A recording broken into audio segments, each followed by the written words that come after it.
Hi dears, ഇന്നത്തെ മലയാളം ക്ലാസ്സിലേക്ക് എല്ലാ പ്രേക്ഷകർക്കും സ്വാഗതം. ഇന്ന് നമ്മൾ പഠിക്കുന്നത് 7ാം ക്ലാസ്സിലെ മലയാളം കേരള പാഠാവലിയിലെ ഫസ്റ്റ് യൂണിറ്റിലെ ഫസ്റ്റ് ചാപ്റ്റർ ആയിട്ടുള്ള ഭൂമിക്ക് വേണ്ടി ഒരു ലാവണ്യ ദൃശ്യോത്സവം എന്ന പാഠഭാഗത്തിലെ പഠന പ്രവർത്തനങ്ങളാണ്. വായിക്കാം, കണ്ടെത്താം. മൂന്നാർ മലനിരകളിലെ പൂക്കളുടെ നൃത്തത്തിൽ എന്തെല്ലാമാണുള്ളത്? ഉത്തരം: ആ നൃത്തത്തിന് സംഗീതമുണ്ട്.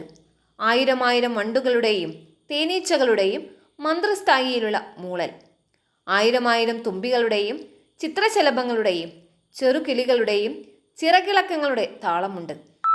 ഇളം കാറ്റിൻ്റെ തഴുകലുണ്ട്. ആരുടെയോ മധുരസ്വരത്തിലുള്ള ചിരികളുണ്ട്. എഴുത്തുകാരി എല്ലാം മറന്ന് നിന്നുപോയത് എന്തെല്ലാം കണ്ടിട്ടായിരുന്നു? ഉത്തരം: നീലക്കടൽ പോലെ നിറഞ്ഞുലാവി ആടിക്കളിച്ചു നിൽക്കുന്ന കുറിഞ്ഞിപ്പൂക്കളും അവയുടെ നൃത്തത്തിനൊപ്പം താളമിട്ടാടുന്ന മറ്റു ജീവജാലങ്ങളും. ആ വലിയ മലഞ്ചരിവുകൾ മുഴുവൻ വസന്തം വന്നു നിന്ന് ആഹ്ലാദ നൃത്തം വയ്ക്കുന്നതും എല്ലാം കണ്ടപ്പോഴാണ് എഴുത്തുകാരി എല്ലാം മറന്നു നിന്നുപോയത്. കുറിഞ്ഞി ചെടികൾ നീണ്ട തപസ്സിലാണ് എന്നു പറയാൻ കാരണമെന്താണ്? ഉത്തരം: പുഷ്പോത്സവം കഴിഞ്ഞാൽ പൂക്കളെല്ലാം മാഞ്ഞു പോവുകയും മലഞ്ചരിവുകൾ ശൂന്യമാവുകയും ചെയ്യുന്നു. പൂക്കളെല്ലാം വിത്തെറിഞ്ഞു കഴിഞ്ഞിരിക്കുന്നു. മണ്ണിനടിയിൽ വിത്തുകൾ എല്ലാം 12 വർഷമാവാൻ കാത്തുകിടക്കുന്നതിനെയാണ് നീണ്ട തപസ് എന്നതുകൊണ്ട് അർത്ഥമാക്കുന്നത്. ഈ മനോഹാരിത നമുക്ക് വേണ്ടിയല്ല, പിന്നെ ആർക്കൊക്കെ വേണ്ടിയാണ്?